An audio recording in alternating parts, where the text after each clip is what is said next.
पूर्णमादाय पूर्णमेवावशिष्यते। ओम शांति शांति शांति।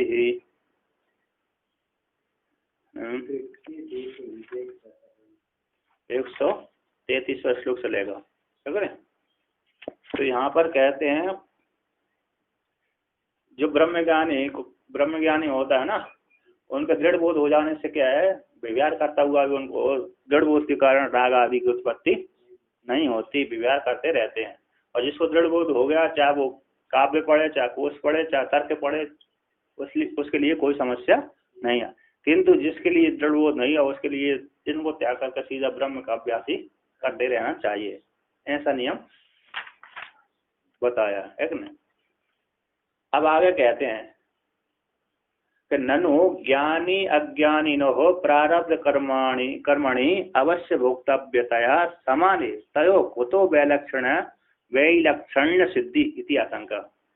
पूर्व पक्षी कह रहा है, पूछ रहा है, ज्ञानी और अज्ञानी दोनों कैसे हैं? दोनों का प्रारब्ध कर्म, जो प्रारब्ध कर्म होते हैं वो अवश्य भोक्तव्य तया होने से अवश्य रूप से भोगे जाते हैं। दोनों अवश्य में भोक्तव्यम कर्तम कर्म शुभ अशुभम, अवश्य भोगने पड़ते हैं। अपने किए हुए शुभ अथवा अशुभ कर्म है अवश्य भोगना पड़ता है। तो जब ज्ञानी का भी जो प्रारब्ध कर्म है वो भी भोगता है और अज्ञानी भी अपने जो प्रारब्ध कर्मों को भोगता है, तो दोनों में समानता होनी चाहिए। तो दोनों में समानता न होकर के विलक्षणता कैसे आप कह रहे हैं आप, है कि नहीं? तो ज्ञानी तो अरे भोगता रहता है, उसको क्लेश नहीं होते और इसको क्लेश को प्राप्त होता है। अज्ञानी क्लेश को प्राप्त होता है, ज्ञानी क्लेश को प्राप्त नहीं होता। ऐसे कैसे कह सकते हो? दोनों में विलक्षणता कैसे हो रही है कि नहीं? तो कहते हैं यहाँ पर ज्ञानिनश्चात्र समय प्रारब्ध कर्मणि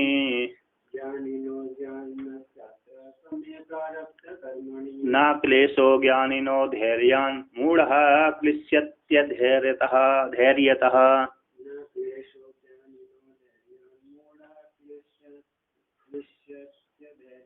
कहते हैं ज्ञानी और अज्ञानी दोनों के समय प्रारब्ध कर्मणि। पूर्व पक्षी कह रहा है कि ज्ञानी के जो प्रारब्ध कर्म है और अज्ञानी के जो प्रारब्ध कर्म है, दोनों की प्रारब्ध कर्म है कैसे समान है। जब दोनों के प्रारब्ध कर्म जब समान है तो एक को क्लेश प्राप्त हो, एक को क्लेश प्राप्त न हो, ये समीचीन बात नहीं है। तो न क्लेशो ज्ञान कहते हैं यहाँ पर, सिद्धांत कहते हैं न क्लेशो ज्ञानिनो धैर्य। ज्ञानी कैसा होता है? धैर्य धारण करने वाला होने से उसको ज्ञानी को क्लेश की प्राप्ति नहीं होती, और किंतु अज्ञानी को धैर्य नहीं होता। अज्ञानी को धैर्य न होने के कारण थोड़े से दुख में कैसे हो जाता है, बेहवल हो जाता है, छटपटा जाता है। थोड़ा सा ही कष्ट हुआ उसी में कहता महान हो गया, मैं बड़े अनर्थ को प्राप्त हो गया, मारा गया। जैसे किसी का पुत्र मर जाए अज्ञानी का, तो अपनी छाती में पीट करके बेहाल हो जाता है, और सभी को दिखाते मैं तो मारा गया। अब मैं पुत्र मारा गया है, लेकिन पुत्र के मारे जाने से कहता है मैं ही मारा गया, अब मेरा क्या होगा? कौन मुझे पाल लेगा? कौन मेरे क्या हुई संसार में, क्या गति की प्राप्त हुई? एक व्यक्ति अपनी पत्नी से बहुत प्रेम करता था, उसकी पत्नी मर गई, तो पत्नी के प्रेम के कारण स्वयं ही पागल हो गया। पत्नी है कोई बड़ा पुरुष था, बड़ा जिसका नाम विख्यात नहीं, नाम विख्यात नहीं, साधारण था, लेकिन पत्नी से खूब प्रेम करता था। तो प्रेम करता था तो पत्नी से बच्चे पैदा नहीं हो पाए थे, तो पत्नी से प्रेम करता था, खूब प्रेम करता था, लेकिन पत्नी मर गई उसकी। और पत्नी के मर जाने से स्वयं वो चिंतन करता करता स्वयं ही पागल हो गया, ठीक है ना? राग था तो उसने थोड़े से दुख को क्या कर लिया, बड़ा बना लिया, महान बना लिया। तो क्या करते दूसरा विवाह तीसरा विवाह कर लेता, लेकिन वो उसने अपनी पत्नी में ज्यादा अपने थोड़े से दुख को उसने बड़ा मानने के कारण स्वयं ही पागल हो गया, स्वयं की जिंदगी खराब हो गई उसकी। तो कहते हैं जो ज्ञानी धैर्य होने से क्लेश को प्राप्त है, ज्ञानियों को क्लेश नहीं होता हुआ भी नहीं होता। ऐसे अज्ञानी संसार को देखता हुआ भी नहीं देखता, संसार को देख रहा है ना, रूप तो प्रकाशन कर रहा है, चक्षु रूप का प्रकाशन कर रहा है, फिर भी वो मैं देख रहा हूँ, मैं खा रहा हूँ, मैं पी रहा हूँ, ये ऐसा नहीं मानता। ये जो खा रहा है, पी रहा है, देख रहा है, सारे चिदाभास के धर्म, अंतःकरण के धर्म है, चिदाभास के धर्म है, मुझ आत्मा के धर्म नहीं है। यस्य नाहं करते और भावर बुद्धि यस्य न लिप्यते हत्वा विषयमान लोका न अंति न निबध्यते। जिसका कर्तापन का अहंकार नहीं है वह व्यक्ति यदि सारे संसार में कुछ भी कर्म करता रहे फिर भी उस कर्मों से लिपायमान, चाहे पुण्य वाले कर्म करे चाहे पाप वाले कर्म करे, तो उन कर्मों से लिपायमान वो नहीं होता। तभी तो कृष्ण भगवान ने हजारों लाखों की संख्या मार दी, तो वो भी पुण्य पाप से लिपायमान हो जाते है कि नहीं। पुण्य पाप से वो लिपायमान होने चाहिए थी, नहीं। कृष्ण भगवान ने लाखों की संख्या मारी, हजारों की, करोड़ों की, है कई बार युद्ध में मारी। तो क्षत्रिय को होता है मारने से कोई दोष नहीं लगेगा। चलो क्षत्रिय नहीं दोष लगने चाहिए, हम बोल रहे हैं अन्यायपूर्वक मारेंगे तब, अन्यायपूर्वक युद्ध के नियम से विपरीत नियम के द्वारा मारेगा, दूसरे के नियम तोड़ करके मारेगा, घात करेगा, है ना। चलो युद्ध के नियम के घात प्रतिघात करेंगे तब भी ठीक है। तो ज्ञानी होगा तो कैसे भी करके मारे उसको दोष नहीं लगेगा। हाँ ज्ञानी को दोष नहीं लगता। और अब बहुत से चलते हैं, जैसे आप चलते हैं, ज्ञानी भी चलता है, कृष्ण भगवान भी चलते हैं, तो रथ से जाते दौड़ाते हुए, तो नीचे जो कीड़े मीड़े आ गए तो मारे के नहीं मारे,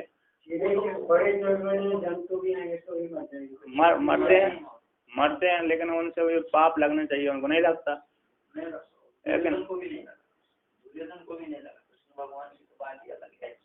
दुर्योधन को तो उतना लगता है, इसी पाप पुण्य वो क्या करता है, पुण्य देता करता है।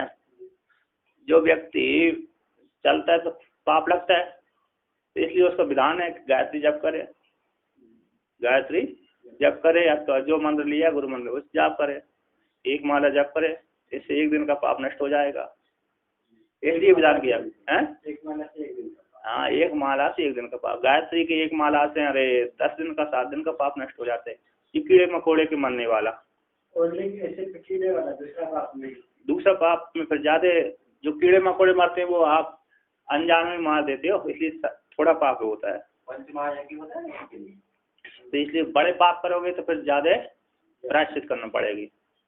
कीड़े मकोड़े में थोड़ा छोटा होता है, और जानबूझ करके मच्छर मारे तो थोड़ा ज्यादा। चलो मच्छर भी थोड़े मोड़े हैं, लेकिन जो पक्षी मार दिया आपने उसका थोड़ा बढ़ जाता है। छिपकली को मारे तो छिपकली है, पक्षी ज्यादा आ जाता, पक्षी की फिर ज्यादा पाप नहीं लगने लगता है। पक्षी है, कुत्ता है, बिल्ली है, गाय है, गाय का तो बहुत बड़ा पाप हो जाता है। हिरण से हाथी को सबसे बड़ा होगा नहीं, हाथी का नहीं, गाय को ज्यादा है, गाय की प्रधानता है सबसे ज्यादा। हाथी को भी ज्यादा पाप, घोड़े को भी ज्यादा पाप। सबसे ज्यादा पशुओं में गाय को मारने से ज्यादा पाप लगता है पशुओं में, उसके इतर सारे पशुओं को मारने में कम होता है, सर्वोत्तम भाव है पशुओं का ज्यादा, पशुओं में सिर्फ गाय है। मनुष्य में ब्राह्मण को मारेगा, मनुष्यों में ब्राह्मण है, मनुष्य में भी वो जो ब्राह्मण में भी वो जाति तो है, लेकिन जो ब्राह्मण है वेद का अध्ययन करता है उसके लिए उसको मारेगा तो कोई बहुत ज्यादा पाप लगेगा। तो वेद का अध्ययन नहीं करता पाप ही करता रहता है, उसके मारने से साधारण ही पाप लगेगा। राजा मारेगा तो पाप नहीं लगेगा, दंड दे देगा तो उसको न्याय कर रहा है वो, तो दूसरा व्यक्ति मारेगा तो पाप लगेगा। और जो वो है ना क्या बोलते हैं, जो दूसरों को जला के मारता है, वो महापाप होते हैं मेरे पास, उसको कौन सा पाप बोलते हैं? आतताई बोलते हैं, आतताई 5 होते। स्त्री को जला के मार दिया, स्त्री को मार दिया, दूसरे घर में आग लगा दिया, और जहर दे के मार दिया, गुरु की पत्नी के साथ गमन कर लिया, आग में गांव में आग लगा दी, फसल जला दी, जहर दे के मारना है। सड़े थे पंच अग्नि दो बरदोष से अग्नि लगाने वाला, जहर देने वाला, गुरु पत्नी गमन, वो महापातक नहीं। ये उसी कोटि में जाता है। हथियार उठाकर किसी को जाता है, एक ये इसके 6 बताया है। आतताई होता है उसको, वो उसको बहुत ज्यादा पाप लगता है। और क्या उसकी आतताई को मारने से पाप नहीं होता, उसको नहीं लगता है। आतताई को जिसने मार दिया वो आगे पाप नहीं करेगा। तो इसलिए कुंती ने इसलिए कहा ये मेरे पुत्र आतताई हो, इसको मार दो, तभी तो भगवान को आज्ञा दे दी।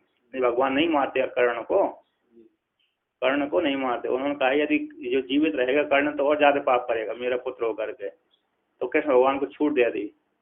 अर्जुन से बोल दिया, अरे क्षत्रिय पूते यस्मात् कारणात्, है ना, क्षत्रिय जो उत्पन्न करती हैं वो काल आ गया, क्षत्रियाणी पुत्र को उत्पन्न करती हैं वो समय आ गया।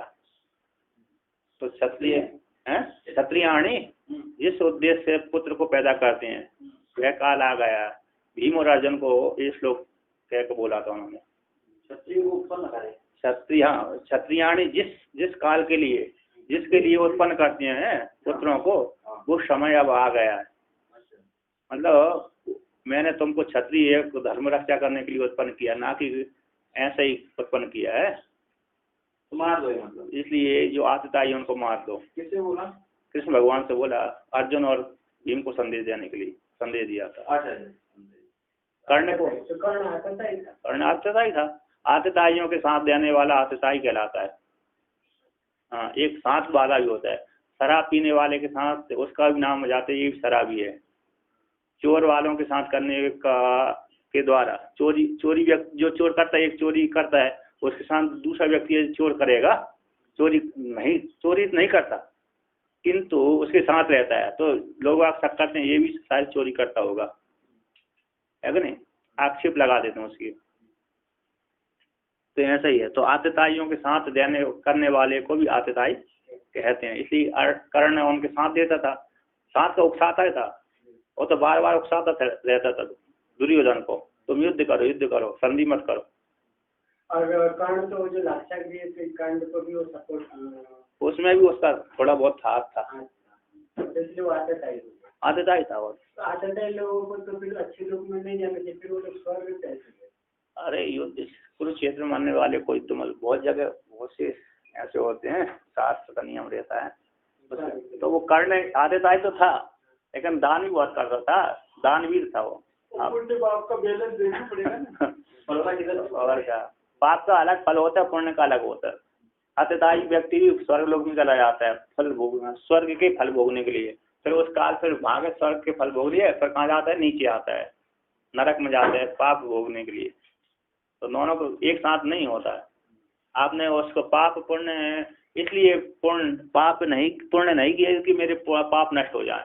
आपने प्रायश्चित पापों को नष्ट करने के लिए प्रायश्चित किया, तब तो बात अलग, पाप नष्ट होंगे। प्रायश्चित नहीं किया तो वो पाप का फल अवश्य मिलेगा। प्रायश्चित न होने पर वो पाप का फल अवश्य भोगना पड़ेगा। यदि प्रायश्चित कर लिया तो पाप का फल भोगना नहीं पड़ता। तो कहते हैं यहाँ पर दृष्टांत देते हैं उसी में। ज्ञानी को थका वो नहीं होता, क्लेश नहीं होता, अज्ञानी को क्लेश होता है, उसमें उदाहरण देते हैं। मार्गे गंत्रिहृदयो देहो शान्तौ समायामप्य दूरताम्। मार्गे गंत्रिहृदयो शान्तौ समायामप्य दूरताम्। जानन् धैर्याद्रुतं गच्छेत् अन्यस्य तिष्ठति दीनधी। जानन् धैर्याद्रुतं गच्छेत् अन्यस्य तिष्ठति दीनधी। तो कहते हैं यहाँ पर मार्गे गंत्रद्यो, ज्ञानी एक अज्ञानी और एक ज्ञानी और एक अज्ञानी दोनों मार्ग में चलते हैं और साथ साथ चलते हैं। दोनों साथ साथ चलते हैं। कैसे जा रहे हैं?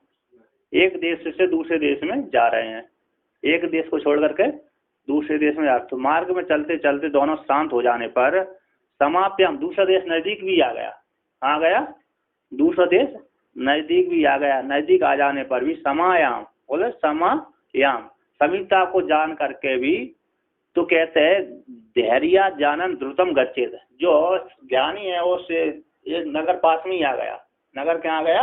1-2-4 किलोमीटर दूर पास ही में है। इस प्रकार से जान करके वो क्या कर देता है? धैर्य पूर्वक सीधा धैर्य धारण करके समीपता को जान करके वो शीघ्र कहाँ चला जाता है? अपने लक्ष्य को प्राप्त हो जाता है, दूसरे देश को चला जाता है। किंतु जो अज्ञानी है धैर्य को खो करके अदूरताम, है ना, अदूरताम का अर्थ समीपता। समान एक मार्ग में समान चल रहे हैं, समान चलने पर भी दोनों थक गए। दोनों मार्ग में थक जाने पर दोनों मार्ग में थक जाने पर। कौन कौन? ज्ञानी और अज्ञानी। जब दोनों मार्ग में थक गए फिर भी थक जाने के पश्चात कहते हैं एक ज्ञानी ने तो समीपता पास का जो गंतव्य है, पास का जो गंतव्य क्षेत्र है उस क्षेत्र को जान करके अब यहाँ से मात्र जगह कितनी बची है, 4-5 किलोमीटर दूर बची है ना। इतनी समीपता को जान करके जो ज्ञान 1 किलोमीटर मान लो जैसा आदमी देखेंगे वैसे ज्यादा कम हो सकता है। और का 1 मान लो 2 मान लो, करते नहीं है ना इसलिए ठीक है। 1 किलोमीटर जो चलता हो उसके लिए 4 मान भी कम है नहीं। और का 4-5 किलोमीटर भी उसको चलने का तो ज्ञानी को वो ज्ञानी जान ज्ञानी ने जान लिया कि ये इतना नजदीक में ही है। लक्ष्य जो जिस लक्ष्य को हम जा रहे हैं वो लक्ष्य हमारा नजदीक है, पास में ही जान करके धैर्य पूरा शीघ्र वो चला जाता है। और अज्ञानी कहता है कि ये जो बहुत दूर है, उस लक्ष्य को जान गया फिर भी कहता है ये बहुत दूर है। आलसी व्यक्ति था तो वृक्ष मिल गया, रास्ते में जा करके वहीं बैठ गया और बैठ गया। कहता है गच्छेद अन्य तिष्ठति दीन दी, अन्य जो दूसरा अज्ञानी है दीन होकर के मार्ग में बैठ जाता है, दुखी होकर के वो वहीं पर बैठ जाता है। फिर आएगा अलसाते अलसाते शाम तक पार लगेगा और ज्ञानी तो जल्दी पास लग जाएगा। तो इसलिए एक को क्लेश हो जाता है, एक को क्लेश नहीं होता। तो ज्ञानी को क्लेश नहीं होता और अज्ञानी को क्लेश हो जाता है, दुख होता है। ज्ञानी को दुख तो दोनों को हो रहा है, चलते चलते दोनों थक गए, दोनों थक जाने पर भी ज्ञानी जाने का अब यहाँ से 5 किलोमीटर दूरी 2 किलोमीटर दूरी आश्रम है कि नहीं। तो ज्ञानी और अज्ञानी कहता है अब मैं चलता हूँ, मैं तो धीरे वो धैर्य को धारण करके शीघ्र उस आश्रम में चला गया। उसको पता है कि 2 किलोमीटर नहीं, दोनों को पता पड़ गया, दोनों को ही पता नहीं कि 2 किलोमीटर नहीं, दोनों को ही पता, दोनों साथ साथ जा रहे थे तो गंतव्य दोनों का एक ही था। और तो कहते हैं उसने जान लिया कि समीप ही आ गया अब आश्रम, उसने आश्रम समीप ही आ गया तो उस धैर्य धारण करके वो वहाँ उस आश्रम में चला जाता है और पहुंच जाता है। किंतु अज्ञानी कहता है अरे बहुत दूर है कौन जाएगा, आलसी आ जाता है। आलस को धारण कर लिया और थकावट हो गई ज्यादा, अथवा आलस को धारण कर लिया, कौन आलसी व्यक्ति होते ना, तो कहते बहुत दूर है मैं नहीं जाऊंगा आज, पास में होता हुआ भी बहुत दूर मानता है और दूर मान करके वहीं पर रह जाता है, कहीं पर जहाँ पर वृक्ष आदि छाया मिल गई रास्ते में तो वहीं पर रह जाता है, दुखी होकर के वहीं पर बैठ जाता है। तो ज्ञानी सीधा चलता ही रहता है। जैसे उसी प्रकार ज्ञानी अंतःकरण जिसका शुद्ध हो गया वो शीघ्र निरंतर चिंतन करते करते पहुंच जाता है। ज्ञानी जिसका अंतःकरण शुद्ध हो गया वो चिंतन ब्रह्म का चिंतन करते करते क्या हो जाता है, आत्मा का ज्ञान प्राप्त कर लेता है, आत्मा का साक्षात्कार कर लेता है। और जो ज्ञानी नहीं, जिसका अंतःकरण शुद्ध नहीं हुआ, वो तो बहुत मेरे को अभी पुण्य करना पड़ेगी, अंतःकरण शुद्ध करना पड़ेगी, एक कार्य करना पड़ेगी, फिर बाद में फुर्सत होगी तो ज्ञान करूंगा, है कि नहीं। पहले तो एक कर्म स्वर्ग के लिए फल भोगने के लिए जाऊंगा, स्वर्ग में जा करके फिर इधर आऊंगा, फिर कर्म करूंगा, अच्छे कर्म करूंगा, ब्रह्म लोक की प्राप्ति के लिए कर्म करूंगा, फिर उपासना करूंगा, उपासना करने के पश्चात फिर अंतःकरण शुद्धि होगी, फिर जाकर ज्ञान होगा। तो बहुत कर्म करना पड़ेगा, बहुत देर में दुखी होकर के बहुत बड़ा ब्रह्म को प्राप्त करना सहज नहीं है ऐसा मानता हुआ, ब्रह्म को प्राप्त करना सहज नहीं ऐसा मानता हुआ दुखी होकर के वो कर्म नहीं लगा रहता है। इतना व्यापक ब्रह्म को मैं कैसे प्राप्त हो सकता हूँ। तो इस प्रकार से क्या करता है वो दुखी होकर के बैठ जाता है, स्थिर रह जाता है। किंतु जो अज्ञानी है वो दुखी धैर्य धारण करके अपने लक्ष्य की ओर चला जाता है, लक्ष्य को प्राप्त कर लेता है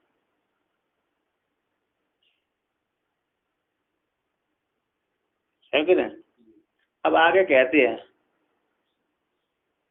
समिता जान दो तुम गच्छेद अन्य तिष्ठति दीन दी, दूसरे व्यक्ति कहाँ रह जाता है, उसी मार्ग में अवस्थित रह जाते हैं, यानी जो कर्म मिल गया उसी में फंस जाता है। अज्ञानी तो अज्ञानी तो है जैसे सुख दुख आए उसी में फंस जाता है, अज्ञानी तो जैसे सुख में फंस जाता, दुख में आया तो दुख में फंस जाता, किंतु ज्ञानी न सुख में फंसता न दुख में फंसता है। उसका अंतःकरण शुद्ध हो गया तो सुख भी उसको दुख लगते हैं, दुख भी उसको दुख लगते हैं, तो दोनों को छोड़ करके आगे बढ़ जाता है और लक्ष्य को प्राप्त कर लेता है। अंतकाल में जिसको जो लक्ष्य होता है वही जो कुछ आता है वही उसकी गति होती है ना। अंतकाल में हाँ, जिस जिस व्यक्ति को स्मरण करेगा उसकी प्राप्ति उसको होगी अंतकाल में। अंतकाल में भी व्यक्ति कुछ भी स्मरण नहीं किया तो कुछ भी नहीं किया तो पहले से उसने स्मरण किया होगा, वो आएगा ही अंतकाल में, आ जाता है, आएगा ही, जबरदस्ती आ जाएगा। जिस जवानी में जो किया है उसने कर्म है वो आ जाएंगे। यदि नहीं भी आया, इस शरीर में नहीं रहेगा कि कुछ कर्म नहीं कर पाए, अच्छे ना बुरे ज्यादा, तो पूर्व के संचित कोटि के कर्म उजागर हो जाएंगे वहां पर। कौन से फल देना है ये हमको मालूम नहीं है, कौन से फलों का अब भोग उदय होगा ये हमको मालूम नहीं, ये ईश्वर को ही मालूम है। ईश्वर उसी काल को बना करके समय देश काल परिस्थिति को देकर उसी प्रकार के कर्मों को उजागर कर देता है, अभिव्यक्त हो जाते हैं वहां पर हृदय में जाकर के। जिस काल में वो शरीर छोड़ने वाला है उसी काल में उसी समय हमारे पूर्व के जन इकट्ठे हो जाते, जो कर्म उन्मुख होते हैं, फल देने के लिए उन्मुख हो जाते हैं, वो कर्म वहां पर आ जाते हैं। उसी प्रकार का जो रूप अगले भविष्य में जो रूप मिलने वाला है हमको, जिस योनि में हम जाने वाले, उसी योनि की आकृति हमारे सामने आ जाएगी, पर्दे पे चित्र खिंच जाएगा। तो उसी को हम स्वीकार करने, यही शरीर हमारे लिए अच्छा है, उसी में हम भावना हो जाएगी। हम भावना हो जाते ही क्या हो जाएगा, उसी को धारण करके फिर उसी तो हमारा पसंद का शरीर करने जाएगा तो भावना नहीं हो पाएगी, नहीं हमारे लिए अच्छा है उसको स्वीकार नहीं कर पाएंगे। कैसा, जैसे कि हमको जो शरीर अच्छा नहीं लगेगा होता है, हाँ, वैसा शरीर मिल गया तो फिर हमारे में अहम भावना उसमें नहीं होगी ना। तो आपको जैसा अच्छा बुरा वहां पर आपको ज्ञान नहीं हो पाएगा कि अच्छा ये खराब है। जो सामने आपके कर्मों के अनुसार उसी प्रकार का शरीर आपके सामने जाए, उसी को तुरंत ही स्वीकार कर लेगा। जैसे विचार कुछ नहीं, जैसे लोहा है, चुंबक है, चुंबक रखी थी, चुंबक रखी है तो लोहा उसके पास में जाते खिंच जाते, विचार नहीं करता कि मेरे को ये अच्छी चुंबक है कि नहीं है। चुंबक के पास में स्थित होते ही लोहा अपने आप क्या हो जाता है, खिंच जाता है, उसके साथ एकीभूत हो जाता है। उसी प्रकार हमारे जैसे कर्म उदित हुई उसी प्रकार शरीर हमारे सामने आ जाएगा, अभिव्यक्त हो जाएगा। तो उसको हम स्वीकार, चाहे अच्छा हो, चाहे खराबी होने वाला हो, चाहे अच्छी होने वाला हो, उसी को स्वीकार कर लेते हम रूप से, ये मेरा शरीर है, यही अच्छा है। वो जो कर्म फल देने के उन्मुख नहीं होते, उस प्रकार का फल भी वो है वहां पर, कर्म उस प्रकार का योनि भी नहीं दिखती वहां पर। जो उन्मुख हो जाते हैं, फल देने के लिए उन्मुख हो जाते हैं, कोई कर्म वहाँ उसी कर्म की योनि ही वहां पर आ जाती है। स्वर्ग जाना हो तो विमान, हाँ, स्वर्ग जाने हैं तो वहां पर विमान देवताओं जैसे शरीर दिख जाता है। नरक में जाने हैं तो अरे पशु जैसे, कीड़े मकोड़े जैसी योनि का शरीर दिख जाएगा। हाँ, हृदय में जाकर दिख जाता है, हृदय व्यापक हो जाता है ना वहां पर, तो वहां पर हृदय में जाकर उसी योनि का शरीर दिख जाता है। और अत्व ऐसा नहीं मानना यहाँ पर, तो यहाँ से नहीं मानोगे आप, तो दूसरी व्यवस्था ये है कि आप शरीर छोड़ दिया, शरीर छोड़ते ही सीधा आप कहाँ जाएंगे, यमराज जी के पास में। तो यमराज जी के पास में जाकर के वो निर्णय करेंगे कि इसके कितने अच्छे कर्म है, कितने खराब कर्म है। अच्छे कर्मों को फल देंगे कि तुम स्वर्ग में जाकर भोगोगे, खराब कर्मों का फल है कि नरक में जाइए। वहाँ पर यमराज छूट दे देता है, पहले अच्छे कर्म भोगोगे, खराब कर्म भोगोगे। ऐसे राजा नरक को बतलाया था, तो तुम्हारा एक कर्म खराब है और बाकी सारे अनंत पुण्य कर्म हैं, तो पहले क्या भोगना चाहते हो। और उनका पहले महाराज एक खराब कर्म भोगना चाहता हूँ, तो नरक योनि दे दी उसको, गिरगिट है। तो वो एक योनि में ऐसी वहां पर पाप ही पाप होते रहे, तो दीर्घ काल तक वो नरक में वहीं पड़ा रहा। कैसा, हाथी जैसा शरीर धारण करके, हाथी के जैसे मोटा शरीर धारण करके वो कुआं में ही नर और गिरगिट बन करके पड़ा रहता था। तो कृष्ण भगवान के पुत्रों ने खेल में उसको देख लिया, उसको निकालने की कोशिश किया, किंतु कृष्ण भगवान उनसे नहीं निकले। तो कृष्ण भगवान को बुला करके उन्होंने निकलवाया, कृष्ण भगवान निकाल दिए और उसके सारे पाप नष्ट हो गए, सीधा स्वर्ग में जा गया पर। तो उसको थोड़ा सा पाप के लिए कितने समय हो, बहुत हो गया तो और क्या, थोड़ा सा पाप भी बाद में बढ़ गया, थोड़ा बहुत पाप के ऊपर पाप करता रहा। गिरगिट मच्छरों को खाता होगा, तो वो तो बताते हैं कि मनुष्य का ये कोई पाप नहीं लगता, लेकिन हो सकता उसको कैसा पाप था, वो ब्राह्मण की गाय को उसने रख लिया था। ब्राह्मण की गाय, एक गाय को रखा तो नहीं था, दूसरे को दे दिया था उसने, और दोनों ब्राह्मण उस गाय को नहीं लेके गए थे। वो एक दोष उनका बन गया था। इसमें अपने लगता बोल रहे आप किस मनुष्य योनि में किए गए कर्मों का मनुष्य तो योनि क्यों था, वो तो राजा था ना।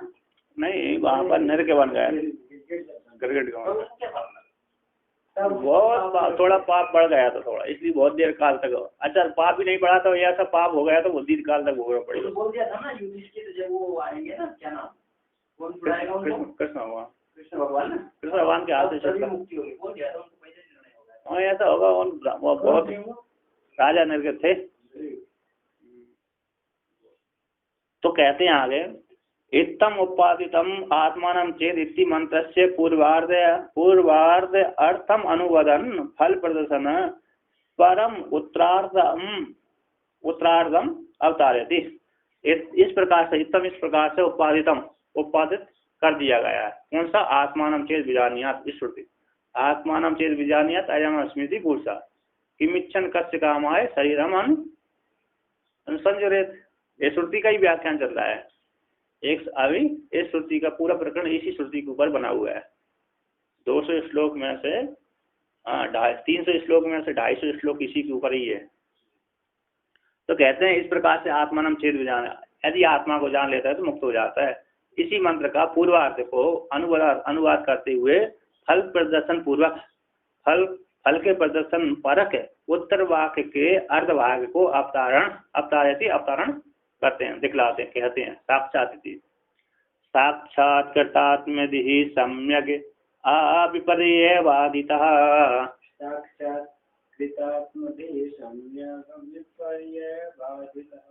किमिच्छन् कस्य कामाय शरीरमनुसंजरेत्।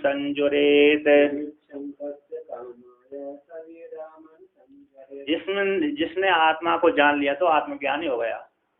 एको हम अद्वितीय नहीं नास्ति किंचन। इस प्रकार से आत्मा को जान लिया तत्वमसि महावाक्यों के द्वारा, हम ब्रह्मास्मि आदि महावाक्यों के द्वारा जिसने अपना आत्मा साक्षात्कार कर लिया उसको सम्यक ज्ञान हो गया। ऐसी सम्यक ज्ञान हो जाने से वह सम्यक ज्ञान कहते, जब जिस पुरुष को हो गया, जिस जीव को सम्यक ज्ञान हो गया, ज्ञान हो गया, ज्ञान होने के पश्चात कहते हैं विपर्ययवादिता रहिता। बोलते विपर्य ज्ञान से, विपरीत ज्ञान से उसका सम्यक ज्ञान बाधित नहीं होता। तो यहाँ पर सम्यक शब्द कहते हैं देह दीपली न्याय,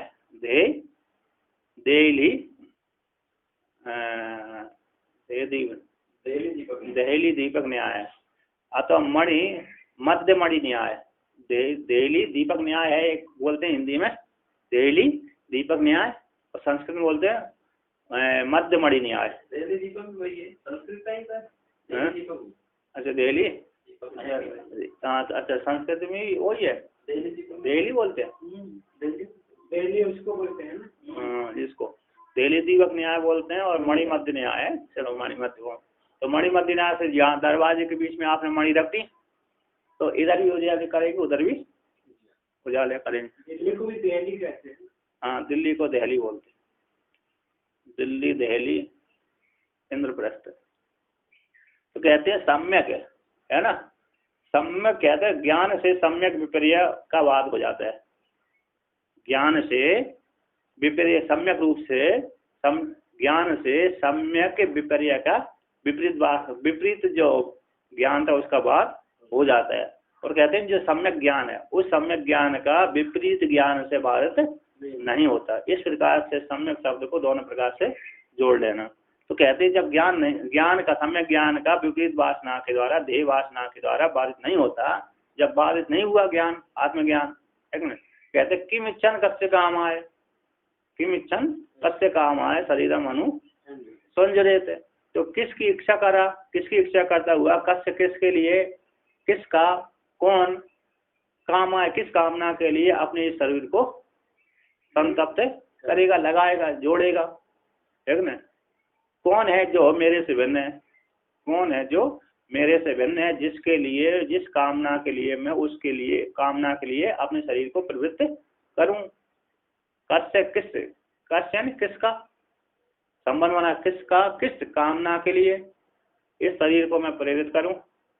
कौन है जो मेरे से भिन्न हो, कौन है जो मेरे से भिन्न है जिसके लिए मैं करूं, अथवा मेरे लिए भी मैं करूं, अथवा मेरे लिए भी मैं करूँ, अपने शरीर को संजय करूँ, तो कौन मेरे से भिन्न कोई दूसरा ही नहीं है।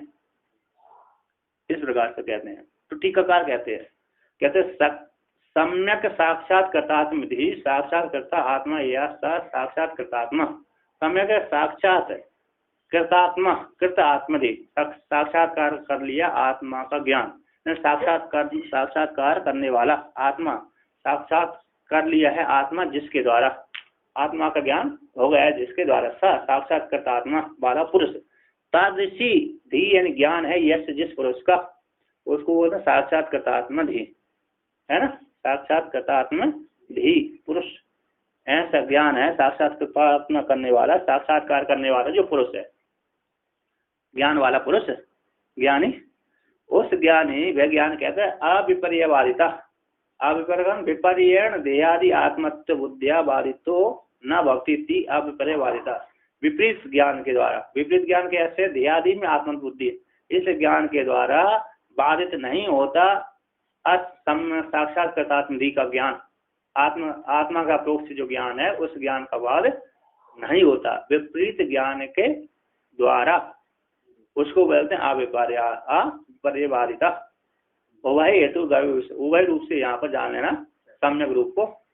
और तो ज्ञान के द्वारा सम्यक विपर्य का बात हो गया, और जो सम्यक ज्ञान है उस सम्यक ज्ञान का विपरीत वासना के द्वारा बाधित नहीं होता है कि नहीं। तो आगे कहते हैं अस्य मंत्र अर्धस्य तात्पर्य, इस मंत्र के आदि अस्य मंत्र है ना, मंत्र के अर्थ, हाँ अस्य मंत्रार्धस्य, मंत्र का जो आधा भाग है उसके तात्पर्य को कहते हैं। मंत्र के आधे भाग का अस्य मंत्रार्धस्य तात्पर्य, मंत्र के जो आधा भाग है उस भाग को तात्पर्य को लेकर कहते हैं। जगन मिथ्या तो धी भावाद आक्षिप्त काम्य कामुकऊ,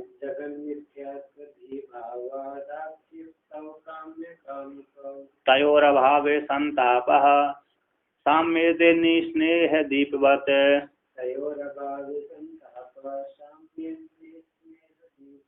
कहते हैं जगत मिथ्यात्व धी भावात, है ना, जगत मिथ्या रूप जो ज्ञान है उसका भाव हो जाने से, जगत मिथ्या और आत्मा सत्य है, ब्रह्म सत्य जगत मिथ्या, जगत का मिथ्या तो ज्ञान हो जाने से, ज्ञान का भाव हो जाने से, और आत्मा सत्य है और जगत मिथ्या, इस प्रकार ज्ञान हो जाने से जब जगत ही मिथ्या होगा आत्मा ही सत्य है, वो जगत से मेरे से भिन्न कोई दूसरा है नहीं है।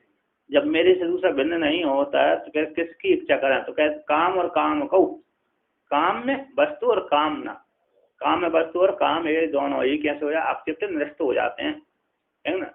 ये से यहाँ पर बहुत से एक ही स्त्री ना हो, स्त्री ना हो, पुरुष ही पुरुष रहे तो कामना नहीं जागृत होती है कि नहीं। स्त्री स्त्रियों में कामना जागृत नहीं होती, स्त्री और स्त्री के बीच में स्त्री रहे ना वो, तो उनके बीच में भी उनको काम वासना जागृत नहीं होगी, पुरुष पुरुष के बीच में भी पुरुषों को काम वासना जागृत नहीं होगी, किंतु विपरीत हो जाएगा तो जागृत होगी। इसलिए गुरुकुल में पहले जमाने में पढ़ते थे, गुरुकुल में से तो इसी पुरुषों का ही मतलब ब्रह्मचारियों का ही अधिकार था। और वो जो लोग कुछ भी नहीं पढ़ते थे, इसलिए पढ़ती थी, वो भी ज्ञानी होती थी, लेकिन घर में पढ़ती थी, अपने पुत्रों से पढ़ लेती थी, अपने भाइयों से पढ़ लेती थी, अपने पिता से पढ़ लेती थी, उनकी माताओं से पढ़ लेती थी। उनकी माता भी पढ़ी लिखी देती थी, जिसकी माता पढ़ी लिखी नहीं है तो उसका पति पढ़ा लिखा है उसी से पढ़ लेती थी। अतः पति भी पढ़ा नहीं है, माता भी पढ़ी नहीं है, तो अपने पुत्र पढ़ने चला गया तो उससे पढ़ लेती थी, वो भी अज्ञानी नहीं रहती थी। अतः गुरुकुल नहीं, गाँव घरों में ही पढ़ लेती थी, वो घरों में ही पढ़ लेती थी, और घर की आसपास की जो सहेलियां थी वो पढ़ा देती थी। स्त्रियां कमजोर नहीं थी, रहती थी, जबकि द्रौपदी तो सारे कार्य करती थी, वो तो सारे हिसाब का, राजनीति का उसके पास ज्ञान था, और जो व्यवसाय का पूरा ज्ञान उसका था। ये है ना, कितनी मजदूरी किसने को देना है, कौन कितना खाता है, क्या लेता है, कितनी मजदूरी कहाँ पर लगती है, कितनी नहीं लगती, कितने नौकर हैं, कितने घोड़े हैं, कितने गाय हैं, वो सबका ज्ञान उसको पास देता था। सारे हिसाब किताब वही करती थी द्रौपदी, पांडव नहीं करते थे, द्रौपदी ही करती थी सारे व्यवसाय। पांडव क्या करते थे, वो तो स्वास्थ्य ही करते रहते थे, याग करते रहते थे, सत्संग करते रहते, स्वास्थ्य करते थे। लेकिन द्रौपदी सारे नौकरों को वेतन देती थी। नौकर को वेतन और सैनिक को कौन सा? सैनिकों के ऊपर उसकी नजर थी, सबके ऊपर नजर रहती थी उसको, द्रौपदी की। युद्ध कला भी जानती थी। कोई नहीं लड़ता तो युद्ध कला भी जानती थी। अग्नि से पैदा थी ना वो, दिव्य कन्या थी, तो दिव्य कन्या होती तो उसमें सारे गुण रहते हैं। और क्या, कर्ण भी तो दिव्य पुत्र था, तो इसलिए उसमें कर्ण दिव्य पुत्र था ही। और का फिर आतताई कैसे? आतताई को साथ देने से आतताई बन गए, है क्या नहीं? ये है। तो कहते हैं तो काम काम दोनों नष्ट हो जाते हैं। तैर अभाव है, जब काम उनके अभाव हो जाने पर, उनके काम और कामनाओं को उत्पन्न करने वाले उन दोनों का अभाव हो जाने से, है ना, अभाव हो जाने पर कहते हैं संताप साम्य। जो संताप कामना को लेकर वस्तु को नहीं मिला तो संताप होता है ना, कामनाओं की इच्छा की पूर्ति नहीं होती व्यक्ति दुख हो जाता है। कामनाओं की इच्छा की पूर्ति नहीं हुई तो व्यक्ति दुखी हो जाता है। हमारे पास रसगुल्ला था, हमारे एक बाल्टी में रखे थे, 4-5 रखे थे, हमको लेना थी, इससे पहले दूसरे भी चट कर गया तो उसको न मिलने से जो हमको दुख हुआ है वो दुख भी नष्ट हो जाता है नहीं? होता नहीं होता? होता था, किंतु ज्ञानी हो जाने का उसकी कामना नष्ट हो गई, निवृत्त हो गई, तो फिर वो संताप नहीं होता। अभी दूसरा ले गया कोई बात नहीं, मेरा ही स्वरूप ले गया, ठीक है। अभी तो हम मेरा स्वरूप नहीं जानते, आप जानते हैं लेकिन कम जानते हैं। दृढ़ भावना नहीं है हमारी, भावना तो है लेकिन दृढ़ भावना नहीं है, इसलिए हमारा अभी संताप होता है। हाँ, दृढ़ भावना नहीं है। हाँ, दृढ़ भावना हो जाती तो हमारा अभी नष्ट हो जाएगा। तो तैर अभाव काम और काम में वस्तुओं का और कामनाओं का अभाव हो जाने पर, दोनों का अभाव हो जाने पर संताप भी साम्यत है। संताप भी कैसे हो जाता है? संताप साम्यत है, नष्ट हो जाता है, उपशम हो जाता है, समूह उपशम हो जाता है। निस्नेह दीपक, जैसे जब तक दीपक में तेल है तब तक तो दीपक जलता रहता है, और जब दीपक में तेल समाप्त हो गया तो अपने आप शांत हो जाता है, बुझ जाता है। तो कहती हैं काम्यम च कामो कश्चैति काम्य काम कौ, है ना, इसलिए सर द्वंद्व समास। काम्यम च काम कश्चैति काम कामो तौ, दोनों काम कामो कौ। काम में वस्तु हो गए, कामुक हो गया है, काम में वस्तु और कामुका, जो कामना करता है वो कामुक हो गया। काम में वस्तु की कामना करने वाले कामुक हो गया, है नहीं? अंतःकरण चिदाभास, है ना, चिदाभासी कामुक कामना करता था, कोई नष्ट हो गया, काम हो गई, काम नष्ट हो गए। काम वस्तु, काम जिसको कामना थी वो काम वस्तु नष्ट चली गई, और कामना करने वाला वो भी चला गया। तो दोनों नष्ट हो जाने पर, निरस्त हट जाने पर, तब निराकरण कारण, उसके निराकरण कारण कहते हैं जगत मिथ्यात्व। जगत के मिथ्यात्व ज्ञान हो जाने पर ये दोनों नष्ट हो जाने। जब तक जगत मिथ्या नहीं हुआ तब तक सत्य प्रतीत रहते हैं। कहते हैं तथा उससे किम क्या हो, तयोर दोनों काम में और कामुक दोनों व्यक्ति दोनों नष्ट हो जाने पर, काम और कामुक दोनों ही नष्ट हो जाने पर, तो कहते हैं नष्ट हो जाने पर, तो है ना, क्या हो गया?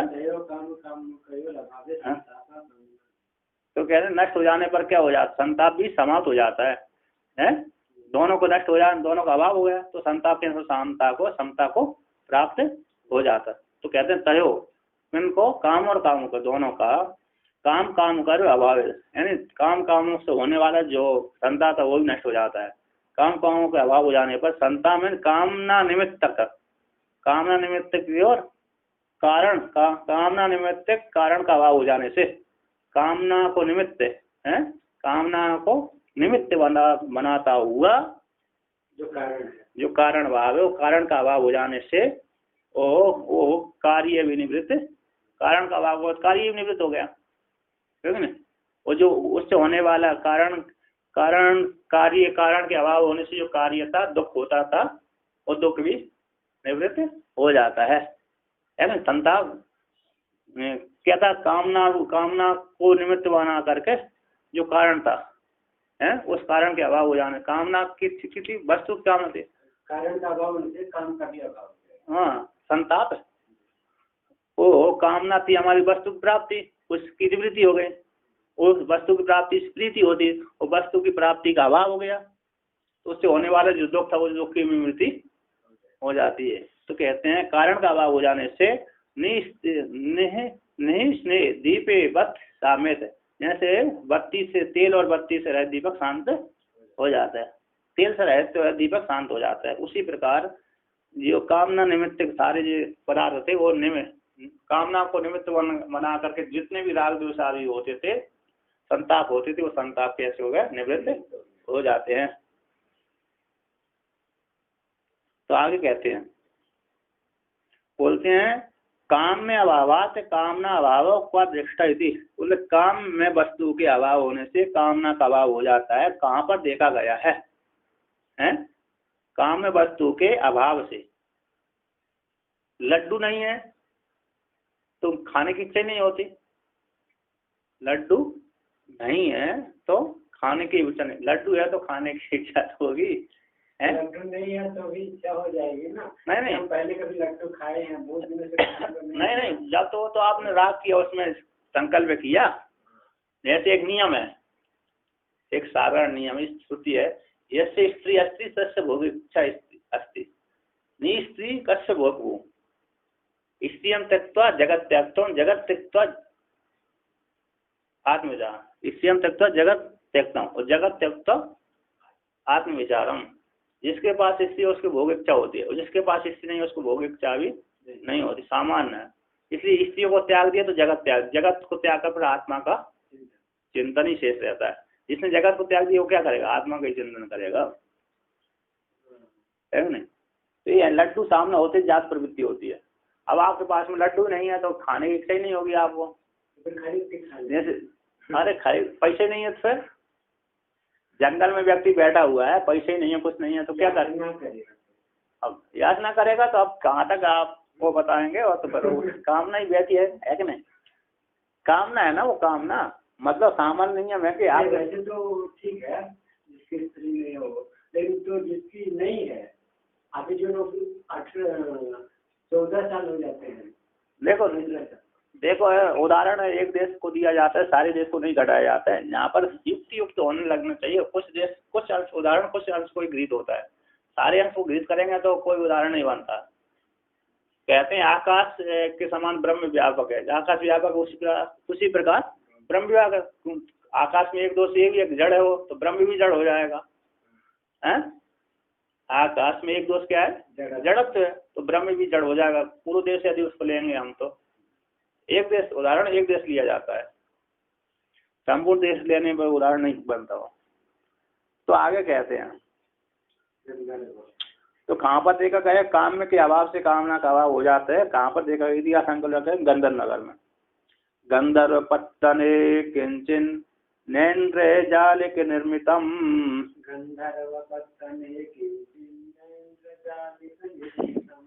जानन काम्यते किंतु जिहास्ति हसन्निदम।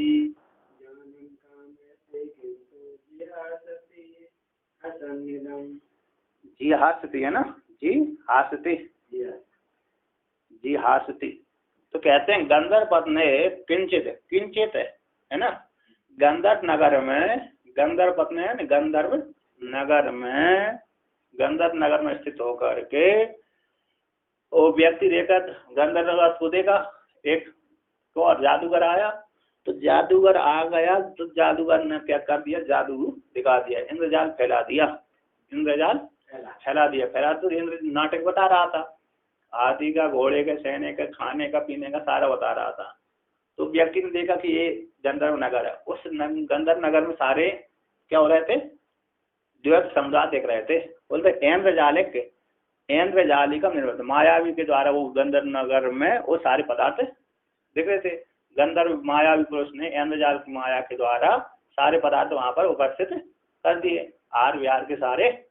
तो कह रहे हैं वो गंधर्व नगरों को जानता हुआ, गंधर्व नगर में उस इंद्रजाल के द्वारा निर्मित पदार्थों को जानता हुआ ज्ञानी जिसने साधारण व्यक्ति ने, साधारण हो या तो विशेष हो, विचारवान तो उससे नहीं उड़ता, वो ना विचारवान होगा तो जुड़ जाएगा। तो जो विचारवान है साधारण, वो भी जानता कि ये जादूगर सही नहीं बता रहा, सचमुच का नहीं, ये तो बता रहा है इंद्र माया के प्रभाव, इसके मंत्र का प्रभाव है। तो गंधर्व अगर में स्थित होकर के किंचित कुछ इंद्रजालिक निर्मित जो पदार्थ, उस पदार्थों को जानता हुआ है ज्ञानी, उन पदार्थों को ना कामयते, कामना नहीं करता, किंतु कहता ज्यासति हसन निदम, उन पदार्थों को देखता हुआ, जानता हुआ, उनके स्वरूप को जानता हुआ, उनको त्याग करने की इच्छा करता है, अर्थात त्याग देता है और हंसता हुआ, उन पदार्थों को देख करके हंसता हुआ उनको त्याग कर देता है। तो कैसे मिथ्या है। और जैसे ही इसने मंत्र का प्रभाव हटाया, उसी काल में कैसे हो जाएगा, नष्ट हो जाएंगे, चाहे ज्ञानी के सामने हो चाहे अज्ञानी के सामने, वो सारे उसी काल में, जिस काल जब उसने मंत्र का प्रयोग समाप्त कर दिया, उसी काल में क्या हो जाएगा, उसके मंत्र का प्रभाव जैसे ही समाप्त हुआ, उसी काल में वो गंधर्व नगर भी नष्ट हो जाएगा। जैसे बादल आए, वर्षा काल आने लगा, तो बादल आते ही क्या आप गंधर्व नगर आकाश में दिख जाता है, कैसे दिख जाता है, नगर टाइप का दिख जाता है, बदल को दिख जाता है। और जैसी वायु आई, तेज वायु आई, तो बादल सारे छिन्न भिन्न हो जाते हैं। गंधर्व नगर में गंधर्व जिसमें रहते हैं, नहीं, वो तो सत्य है। गंधर्व नगर मतलब कल्पित है, कल्पित नगर। गंधर्व भी तो गंधर्व एक माया है, गंधर्व एक लोक विशेष है, वो लोक विशेष सत्य है, वो लोक विशेष तो सत्य है, किंतु एक गंधर्व नगर है माया भी व्यक्ति तांत्रिक। गंधर्वों का नगर बहुत सुंदर होता है और बादलों में भी बहुत सुंदर की कल्पना होती है, क्योंकि कल्पना करने में कोई पैसा भी नहीं लगता, इसलिए उसको गंधर्व नगर। गंधर्व लोग मनुष्य से थोड़ा ज्यादा शक्तिशाली, बहुत सुंदर भी होते हैं, शक्तिशाली बहुत होते हैं, देवताओं से थोड़े नीचे आते हैं और मनुष्य से ऊपर आते, श्रेष्ठ कहलाते, थोड़ा ज्यादा, और जिसमें योग्यता है वो ज्यादा करेगा और का है ना। उनकी सामर्थ्य बहुत दीर्घ काल तक जीते हैं, सुंदर बहुत होते हैं, हिमालय में रहते हैं। ये आपके पितर लोग ऊपर हैं कि गंधर्व लोग ऊपर हैं? गंधर्व नीचे है, पितर ऊपर है। पितर ऊपर है ना। यक्ष, गंधर्व यक्ष एक कोटि के। जो मनुष्य लोगों के 100 आनंद के बराबर किसका आनंद है? गंधर्वों का। गंधर्व लोगों का। मनुष्य लोगों से 100 गुना ज्यादा। मनुष्य लोग का आनंद किसको बोलेंगे?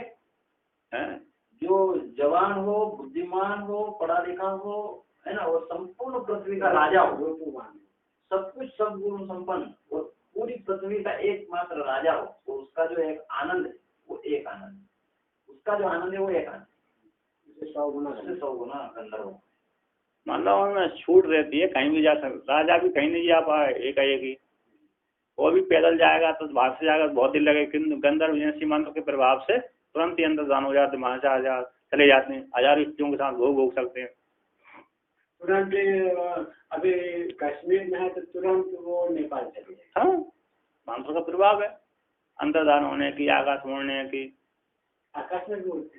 आकाश में तोड़ते हैं, उनके पास जन्मता सिद्ध, जैसे पक्षी स्वतः ही सिद्ध है, जन्म से ही पक्षी क्या होते हैं, जैसे पंख निकले आकाश में उड़ने लगते हैं, उसी प्रकार गंधर्व भी आकाश में ही उड़ते हैं, पृथ्वी पर तो घूमते ही है, आकाश में भी उड़ते हैं। उनके पास विद्या रहती है जन्मजात, तो विद्या हम लोगों को प्राप्त हो जाए तो हम भी उड़ने लगेंगे उस विद्या के प्रभाव से। अर्जुन को दे रहा था एक गंधर्व, लेकिन अर्जुन ने नहीं लिया, अर्जुन के पास योग बल था, इसलिए वो सीधा स्वर्ग लोक में चला गया था। तो वो लोग ऐसे उड़ दिया, वहाँ पे गंधर्व लोक में भी ब्रह्म ज्ञान की साधना होती है। हाँ, होती है नहीं, ये कैलाश बद्रीनाथ के ठीक पीछे ही गंधर्व लोग मंदाकिनी, जो अलकनंदा है ना, अलकापुरी, वही उसी है। तो इतना एरिया में गंधर्व थोड़ी नहीं, वो यहाँ से आपको पास में देखने से ऐसे दिख रही है, वो बहुत बड़ा है, विशाल है, नगर है। लेकिन गंधर्व लोक है तो पृथ्वी लोक कितना बड़ा होगा ना, वो लोग पृथ्वी लोक नहीं, वो नहीं, वो ही बद्रीनाथ के ठीक पीछे ही वो ही गंधर्व लोक क्षेत्र, जैसे मध्य प्रदेश है ना, ऐसे ही वो है।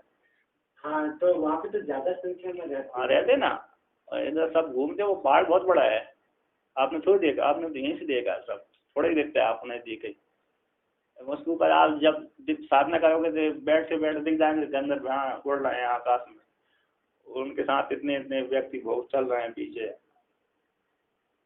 तो वो लोग मैंने कि साधन योनि नहीं है ना, वो भोग योनि है। साधना ही दोनों करते हो, साधना भी करते हैं और भोग भी करते हैं। दोनों है उनमें, दोनों देवताओं में केवल भोग, देवताओं का भोग है और उनमें भोग भी है और साधना भी है, क्योंकि पृथ्वी पर ही तो थोड़े यहाँ पर रहते हैं, बद्रीनाथ में आकर बद्रीनाथ के ठीक भी सही है, वो लोग साधना भी करते हैं, दोनों साधना करके वो उधर से मोक्ष को पाते हैं। मोक्ष उधर में मतलब वो जहाँ बैठो वहीं मोक्ष पालो है, उधर से कहाँ पर, उधर से ऊपर। हाँ तो टीकाकार कहते हैं यहाँ पर मायावी निर्मित पत्ने स्थितम वस्तु किंचित अपि, तो मायावी के द्वारा निर्मित नगर में स्थितम वस्तु किंचित, कोई वस्तु स्थित है किंचित मात्र, तो वो कहते हैं इदम इंद्रजालिकम निर्मित है, जो किंचित वस्तु है ना, है जो वस्तु कैसे इंद्रजालिक के है, जो वस्तु देख रही हो इंद्रजालिक निर्मित है, मायावी के द्वारा निर्मित है, इति जानन, ऐसा जानता हुआ व्यक्ति न काम है उस इंद्रजालिक के द्वारा, इंद्र मंत्र के द्वारा, इंद्रिक मंत्र के द्वारा, इंद्रजाल के द्वारा निर्मित जो वस्तु है उस वस्तु की वो व्यक्ति कामना नहीं करता। वो जानते हैं यदि मैं कामना करूंगा और वो भी देव दिया, जैसे मंत्र का प्रभाव हुआ हटा, उसी समय वो वस्तु नष्ट हो जाएगी, है ना, उसी समय क्या हो जाती है, वस्तु नष्ट हो जाती है, कहाँ से आई कहाँ गई मालूम नहीं पड़ता। लेकिन जितने काल तक वो मंत्र चल रहा है, प्रभाव चल रहा है, उतने काल तक वो दिख रहेगी, और जैसे वो मंत्र का प्रभाव समाप्त हुआ वो समाप्त है।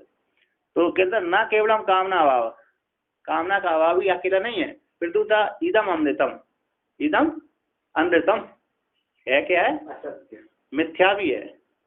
इति हसन, इस प्रकार से हंसता हुआ जी हसती परित्यक्तुम क्षति, त्यागने की इच्छा करता है, वो हक त्यागे, वो हक त्यागे, सन प्रत्यय कर दिया, हंसते हो नहीं, हंसते नहीं है, वाक त्याग, वाक त्याग, हाँ दूसरी धातु हंसने, हंसता हुआ दो धातु हैं, हसन यानी हंसता हुआ, जी हसती यानी वाक त्याग, त्यागने की इच्छा करता है, अरे सन प्रत्यय कर दिया, सन प्रत्यय है वाक त्याग, जी सती, जी सती में सन प्रत्यय है, और हसन हंसने धातु है, हस भक्षण है, वो हस भक्षण है ना, दो अर्थ में, हंसता हुआ खाता है, हंसता खाता है। तो आगे कहते हैं, अब दृष्टांत को दाष्टान्त में जोड़ते हैं, आपात रमणीयेषु भोगेष्वेवं विचारवान्,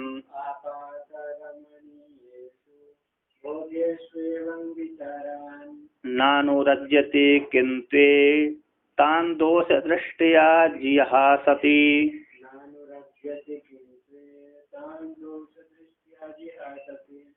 बोलते आपात रमणीय भोगों में हैं, आपात रमणीय भोगों, प्रतीति आपात रमणीय प्रतीति मात्र भोगों में, आपात मतलब प्रतीति मात्र भोगों में, प्रतीति मात्र रम्य भोगों में, आपात रमणीय का अर्थ किया प्रतीति मात्र जो भोग हैं उन भोगों में विचारवान व्यक्ति उस भोगों में न अनुरज्यति, अनुरमण अनुराग नहीं करता, रमण नहीं करता, उनमें फंसता नहीं, आसक्त नहीं होता। देखते हैं अच्छे सुंदर सुंदर, जैसे गंधर्व का नगर सुंदर दिखता है, जैसे आपको स्वप्न की कल्पना बहुत अच्छी सुंदर दिखती है, ऐसी स्वप्न की कल्पना, गंधर्व नगर तो दूर हो गया है ना, लेकिन स्वप्न की जो कल्पना होती है ना कितनी सुंदर लगती है, सबसे अच्छी कल्पना तो होती है स्वप्न की, किंतु वो स्वप्न की कल्पना जब सुंदर लगती है, फिर वो ऐसे वो जानता कि व्यक्ति जानता है, जब जो अज्ञानी हो तो उसमें आनंद खूब लेता है, और जो ज्ञानी हो गया कि अरे तो बेकार है, ये मिथ्या ही है, कि कल्पना तो कैसी है, कपोल कल्पना है, अपनी मन की बात नहीं तरंग है और मिथ्या है।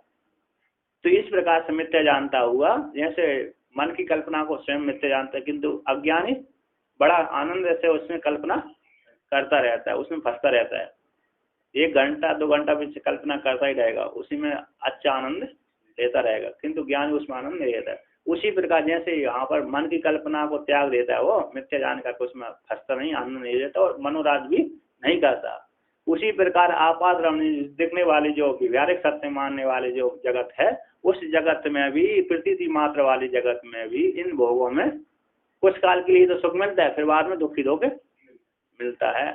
जैसे जब तक ब्रह्मचारी था तब तक स्वतंत्र अकेला था, जब ब्रह्मचारी के बाद उसने गृहस्थ धर्म को स्वीकार कर लिया तो थोड़े से भोग से सुख मिला, लेकिन जिंदगी भर उसको पत्नी को ढोना पड़ेगी और वो सारी व्यवस्था करना पड़ेगी हैं, सारे कर्म करना पड़ेगी, और क्या सारे कार्य करना पड़ेगी। तो कहते हैं तो इस प्रकार से उन विचारवान पुरुष उसमें श्रमण नहीं करता, किंतु एतान इन दोषों आपात रमणीय प्रतीति मात्र उन भोगों में दोषों को देखता हुआ एतान इन भोगों में दोष दृष्टि के द्वारा उनको त्यागने की इच्छा करता है। बोलते आपात का गया पातम विनाशम विचारजम, पातम एन विनाशम विचार जन, विचार से जन एन बादम्बा मर्यादा कृत्य इति आपात रमणीय। विचार से जन्य जो बाद के द्वारा विचार जन्य है ना, निषेध कर, अब तो विचार जन्य तो बाद रूप मर्यादा को बना करके आपात रमणीय। तो आगे कहते हैं सुंदर आपात रमणीय सुंदर इति, सुंदर लगते आपात रमणीय सुंदर जैसे प्रतीत होते हैं, वास्तव में सुंदर नहीं होते है कि नहीं। तो आगे कहते हैं टीकाकार यहाँ पर कहते हैं एवं आपात रमणीयेषु प्रतीति मात्र रम्येषु भोगेषु भुज्यन्ते इति भोगा इति विषया सच्चंदन वनितादया तेषु एवं विचारवान आपात रमणीयात् त्वा अनुसंधानवान नानुरज्यति न आसक्तिं करोति किंतु दोष दर्शनेन एतान परित्यक्तुम् इच्छति। कहते एवं इस प्रकार से आपात रमणीय भोगों में प्रतीति मात्र के लिए सुंदर ऐसे जो भोग उन भोगों में भुज्यन्ते इति भोगा, भोग का अर्थ करते भुज्यन्ते इति भोगा, वो भोग क्या है विषय, और विषय क्या है सख चंदन वनिता, सख यानी माला हो गई, चंदन चंदन वनिता हो गई स्त्रियां आदि, और आदि से हो गए घोड़े पशु आदि पुत्र पत्र सारे हो गए। इन भोगों में एवं प्रकार से इन भोगों को जानता हो विचारवान पुरुष आपात रमणीय भोगों को अनुसंधान करता है, उनके वास्तविक स्वरूप को देखता हुआ, उनका अनुसंधान मतलब उनके वास्तविक स्वरूप को जानता हुआ उनमें आसक्त नहीं होता। ना अनुरज्यति ना आसक्ति करोति। हमने विवाह कर लिया है कि नहीं, विवाह करने के पश्चात उस पत्नी ने हमारी आज्ञा नहीं मानी, वो दूसरे के साथ घूमने लगी, तो हमारे को सुख के हेतु हो गई, वो दुख का हेतु हो गया है कि नहीं, दुख की हेतु हो गई बन गई। उससे तो उसको देख करके कष्ट होने लगा हमको, जिसको हमने सुख मान रहे थे, जिससे सुख प्राप्त होगा हमको, वही वो सुख ना दे करके हमको दुख दे रही, संतप्त दे रही। पुत्र पैदा हो गया, अब पुत्र जब तक पुत्र किस लिए पैदा किया था, सुख प्राप्त होगा उससे, फिर तो जैसे पुत्र बड़ा हुआ 20 साल का हुआ वो ही हमको मारने लगा, तो हमारी बात के वृद्धाश्रम में छोड़ दिया, मारने लगा, गाली गलौज देने लगा, तो वो सुख के हेतु न होकर दुख का हेतु बन गया। इसलिए वो विचारवान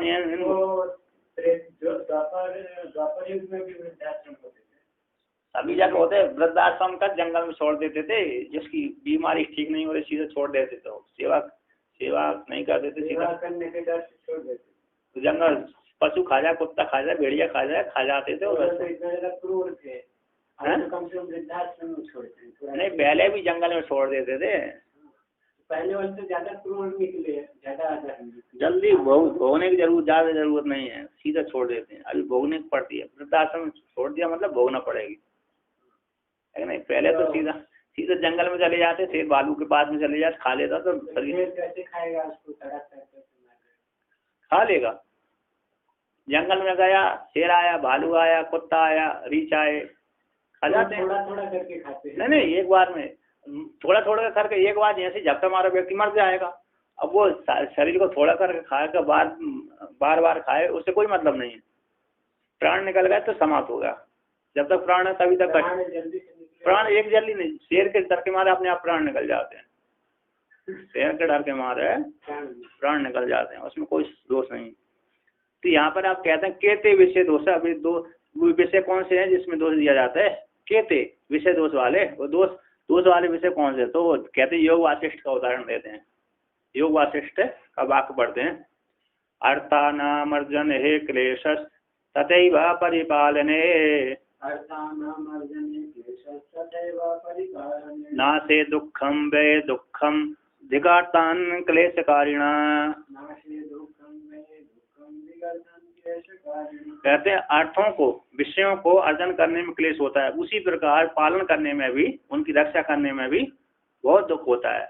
और ना चलो अर्थों को अर्जन करने में हमारे पास लाख रुपए नहीं थे, उसको प्राप्त करने में कितना कष्ट भोगना पड़ता है, भूख प्यास को भी सहन करना पड़ती है एक दूसरे की सुनना पड़ती है, मांगने के लिए बार बार जाना पड़ती है। मांगने के लिए लाखों रुपया को मांगने के लिए हमको कुटिया बनाने के लिए जाना है कि नहीं। हम कुटिया बनाएंगे तो हमको बार बार जाना पड़ेगा, भक्तों के बीच में जाना पड़ेगी, याचना करना पड़ेगी। वो किसान है तो उसको पशुओं से रक्षा करना पड़ेगी और बोना पड़ेगी, मजदूर लगाना पड़ेगा, मजदूरों को उल्टा सीधा सुनाना पड़ेगी। कहूँ ज़्यादा ले गए तो डांटना पड़ेगी, और काम नहीं करे तो डांटना पड़ेगी। कीड़े लग गए तो उसको मारने के लिए दवाई छिड़कना पड़ेगी, पशु आ गए तो उसको भगाना पड़ेगी। तो आत्मा को आर्जन करने में क्लेश होता है ना, उपार्जन करने में बहुत क्लेश होता है। उसी प्रकार से जब धन पैसा आ गया, धन आ गया घर में, अब उसकी रक्षा करें। कहूँ चोर ना चोरी कर ले जाए, कहूँ डांका ना पड़ जाए, कहूँ राजा ना छुड़ा ले। राजा छुड़ाता था ना, पहले नियम था। पहले व्यक्ति यदि जो दान नहीं करता उसको राजा उसकी सारी संपत्ति छुड़ा लेता था। राजा सारी संपत्ति देखा कि ये व्यक्ति दान नहीं करता तो राजा उसके पास आता, तुम दान नहीं करते, यज्ञ है, दान आदि नहीं करते, नियम है कि दान देना है, लोगों को, गरीबों की रक्षा करना है, गरीबों को धन बांटना है, तुम नहीं करते तो इसलिए तुम्हारी संपत्ति को ले जाते हैं हम। तो सारी संपत्ति को राजा ही छुड़ा ले जाता था। फिर वो संपत्ति को क्या करता राजा, तो गरीबों में बांट देता था। तो इसलिए पहले राजा के रक्षा करना सरल लगता है, उसमें डाल देने से नहीं रक्षा का अभी टैक्स लेती है सरकार। टैक्स तो पहले भी टैक्स लेती, पहले स्वतंत्र था कि आप दान करो तो टैक्स नहीं देना पड़ेगा। मतलब अभी भी ऐसा ही है। मतलब क्या है, पहले सेठ है ना, सेठ लोग, अरे अभी सेठ लोग क्या करते थे, पहले दान देते थे, नहीं देते तो उसको राजा छुड़ा लेता था। अभी ऐसा नहीं है, आप दान दो चाहे मत दो, ऐसा कोई नियम नहीं है। आप दान दो चाहे मत दो, रखते रहो, आप टैक्स भरते रहो और अपने पास में संपत्ति जमा करते रहो। लेकिन पहले ऐसा नियम था कि आपको दान देना ही पड़ेगी, क्या करना पड़ेगी, क्योंकि जिसका जो नियम था, ब्राह्मणों के पास संपत्ति नहीं थी तो उनके भी रोजी रोटी चलनी चाहिए, इसलिए नियम बनाया तो क्यों आप उनको दान जरूर दें, यज्ञ जरूर करवाओ। यज्ञ करवाओगे तो क्या होगा, धन का व्यय हो जाएगा, आपकी धन की शुद्धि हो जाएगी, पुण्य प्राप्त हो जाएगा, उन व्यक्ति सामने वाले व्यक्ति को क्या हो जाएगा, धन मिल जाएगा, तो जिसमें उनकी रोजी रोटी चलती रहे। अभी तो आवश्यक भी नहीं ज्यादा दान देना, क्योंकि अभी तो सब लोग काम करते हैं, ब्राह्मण भी अपना काम करते हैं।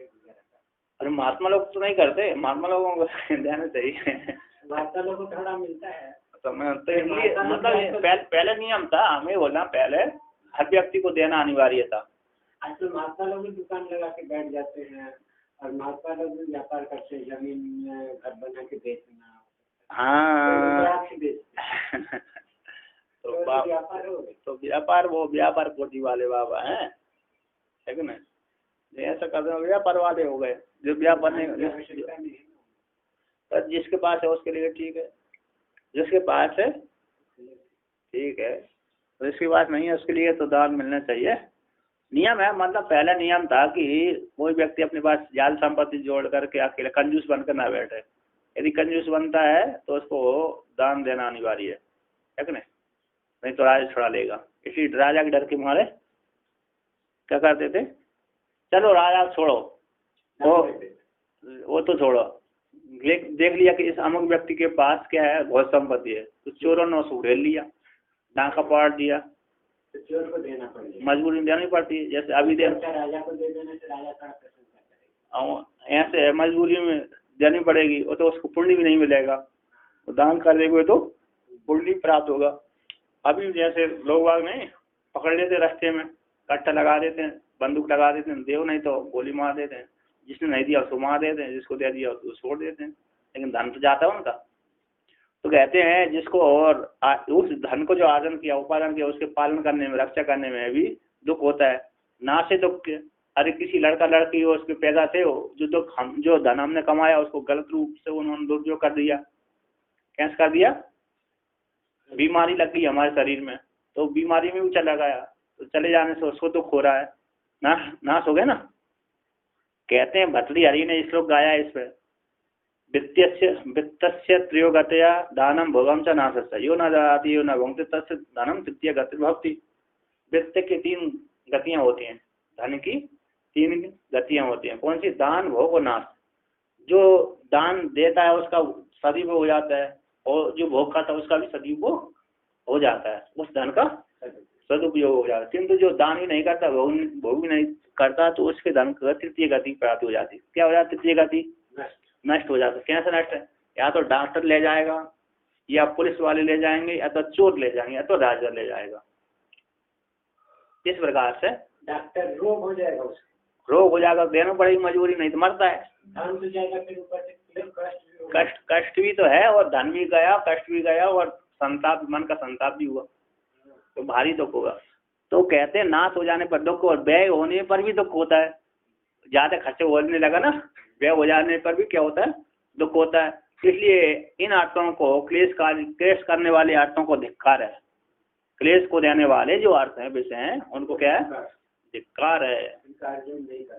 इसलिए बिल्कुल भी नहीं रखना चाहिए। 1 रुपया हो तो सीधा जान। बिल्कुल बिल्कुल। ऐसे बड़े बड़े लोग, महात्मा लोग हैं, खूब धन इकट्ठा कर लेते हैं, फिर उसको वो क्या करते हैं, उनको रक्षा करने में उनको भारी समस्या भारी समस्या आती है।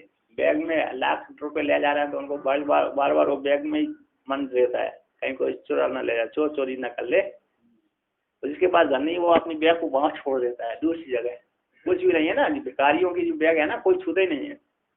भिखारियों के बैगों को कोई नहीं छूता, देखता है कि तो इस पहले से ही गंदा रही है, तो रुपया कहाँ से निकलेंगे। किंतु देखा इसका बैग अच्छा है, इसका बैग महंगा बैग है, तो उसकी बैग रुपया नहीं हो तो बैग ही, और कुछ ना कुछ तो ले जाए होगा, इसमें तो ले जाते हैं। ये तो अर्थ के विषय में दुख बदलाया। अब स्त्री के विषय में दुख बदलाते हैं। कहते हैं एवं विषयाणाम दुख हेतुत्व प्रदर्श्य अशोभनत्व क्वचित दर्शति। विषयों को दुख हेतुत्व को प्रदर्शन करके अब उन विषयों में अशोभनत्व को भी, क्वचित अशोभनत्व उसको दिखलाते हैं। मांस पांचाली कायास्तु यंत्र लोलेंगे पंजरे,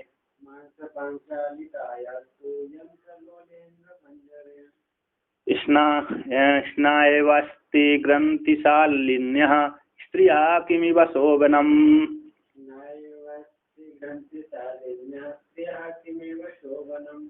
कहते मांस पांचालिका जो स्त्री है ना, मांस है कौन? स्नायु अस्त्री ग्रंथि शालिन्या मांस पांचालिका, यह स्त्रिया है ना। स्नायु अस्त्री है, स्त्री है, नसें हैं, ग्रंथियां हैं, ग्रंथियों से विशिष्ट, स्नायु से विशिष्ट, ग्रंथि अस्थियों से विशिष्ट, ग्रंथियों से विशिष्ट, मांस से विशिष्ट, ये पुत्ती है। और पांचालिका अर्थ है पुत्तियां, पुत्तिका क्या बोलते हैं? पुत्तिका, पांच समूह है ना। ऐसे स्त्रियों के 2 विशेष अंग होते हैं, 2 विशेष अंग हो गया, बाकी सब मांसपिंड तो हमारे जैसे ही हो गया। पुत्तिका पुत्तिका यानी वो होते हैं, पुत्तिका पुतलियां क्या? पांचालिका का अर्थ क्या? पुत्तिका, पांचालिका। बरारो है ना, बरा यानी बरारू होगा, 12 यानी स्त्रियां होती हैं। बरारो माने कि जो द्रौपदी है ना, उनको सब लोग बरारो है बोलते हैं। बरारो सुंदर दिखने वाली, सुंदर बरारो, सुंदर उरु वाली बरारो है। उरु है ना जंगा, सुंदर जंग वाली। तो कीचक भी इसको बरारो बोलता है। बरारो मतलब सुंदर स्त्री, सुंदर का विषय, सुंदर उरु वाली। फिर वो तो नाराज नहीं होते कोई भी बरारो बोलने से। कौन सा? वो जो तो संबोधन संस्कृत संबोधन है, मतलब सुंदर नेत्रों वाली, ऐसा कटाक्ष नहीं किया वहां पर। कटाक्ष करने पर अरे खराब मान नहीं, वो शब्द उस अर्थ में नहीं प्रयोग, और का प्रयोग करने का जो तरीका है उसमें मान रहा होगा, मान संस्कृत में रामभोरू है, सुंदरी है ना, तो मान थे वो, ऐसा नहीं होता, गलत दृष्टि वाले नहीं थे। रामभोरू बोलते ना, रामभोरू सुंदर रमण करने वाली, तो उसको वो खराब नहीं मानते थे, मान लो सामान्य प्रयोग में थे वो, संस्कृत शब्द थे ना, सुंदर शब्द ऐसे प्रयोग में आने वाले। हाँ, प्रयोग प्रचलित थे शब्द। बरारो उरु वाले वीरू वीरू डरने वाली स्त्री। हाँ वीरू डरने वाली। तो कहते मांस स्नायु अस्थि ग्रंथिशालिन्या मांस पांचालिका स्त्रिया, है ना। मांस पिंड विशेष पांचिका पुत्तिका है समूह ऐसा, जैसे स्त्री का जो संघ है ना, मांस पिंड से विशिष्ट ग्रंथि विशिष्ट। तो स्नायु न से है, ग्रंथि है, अस्थि अस्थि हो गई, ग्रंथि हो गई, संधियां इससे विशिष्ट मांस पांचिका वाली जो स्त्रियां हैं वे स्त्रियों कहते जो स्त्रियों का जो शरीर है यंत्र लोले, जैसे यंत्र है ना, यंत्र चंचल होता है। यंत्र जैसे कठपुतली होती है ना, कठपुतली स्त्री का शरीर है ना, कुछ स्त्री का शरीर कठपुतली के समान स्त्री का शरीर है। ऐसे कठपुतली देखते हैं आप, एक कठपुतली बताया उसमें धागा लगाया, क्या लगाया, धागा बांधा, तो व्यक्ति को धागा खींचता रहता है, इतना पतला लगाते कि व्यक्ति नहीं जान पाता कि क्यों उछक रही है। कठपुतलियां है ना, तो उछकती रहती हैं। तो कि यंत्र लोले, यंत्र रूप सुंदर अंग, यंत्र रूप लोले में सुंदरता वाले। यंत्र लोले क्या है, पंचशील जो अंग में यंत्र लोले का यंत्र के समान चंचल शील वाले, चंचल शील जो स्त्रियों का शरीर है उसमें चंचल के समान चंचल स्वभाव वाली जो स्त्रियों का शरीर है। अंग पंजरे, जैसा उनके अंग पंजरे यानी अंगे को पंजरे यानी पिंजरा है, अंग पंजरे का अर्थ किया अंगानी पंजरे इसको बोलते हैं ना, पिंजरे पिंजरा, पिंजरा पिंजर इसको बोलते हैं, पिंजर पिंजरे पिंजरा निवासी स्थान, छाती की हड्डी को पिंजर बोलते हैं। उसको ही बोलते होंगे जैसे पिंजर, हाँ वो ही बोलते हैं, अंग पिंजरे पसली बोलते हैं, पिंजर बोलते हैं। अच्छा तो मधुमक्खी क्या बोलते हैं, मक्खी को बोलते हैं, पुत्तिका है, मक्खी को बोलते हैं, एक प्रकार की मधुमक्खी। हाँ ये यहाँ पर वो पंचपालिका में समूह बतला दिया। बोलते स्नायु हो गए, अस्थि ग्रंथि हो गए, मांस के पिंड विशेष है, मांस के पुत्तिका है ना, पुत्तिका देखो ये दो हो गए, दो और क्या है, दो नेत्र विशेष होते हैं उनके, नेत्र विशेष होते हैं स्त्रियों के, स्तन दो विशेष होते हैं। और क्या होते हैं, ये दोनों में विशेषता उनकी रहती है। दो दून चार हो गए, और एक मुक्का हो, जिब्बा हो गया, या मुख हो गया, अथवा जो भी ले ले, इसी में ये आकर्षक रहता है। स्त्रियों का चेहरा एक हो गया और दो नेत्र हो गए और दो स्तन हो गए। नेत्र तो समान रहता है नहीं, नेत्र से आकर्षण बढ़ता है, नेत्र आकर्षण हो गए, वो दो स्तन आकर्षण वाले हो गए, वो चेहरा हो गया उनका, मुख अकेला, और बाकी सारा शरीर तो उनको खराब दिखता है ना। तो पांच विशेष मांस पांचशालिका, ये सब में मांस पांचशिका बोला, मांस पुत्तिका है ना, यंत्र विशेष मतलब क्या होगा, पुत्तलिका होगा, पुत्तिका, पांचालिका होगा पुत्तिका, नीचे से टीका वाले ने पुत्तिका किया है, किसी अमरा पांचालिका पुत्तिका स्याद वस्त्र बोलते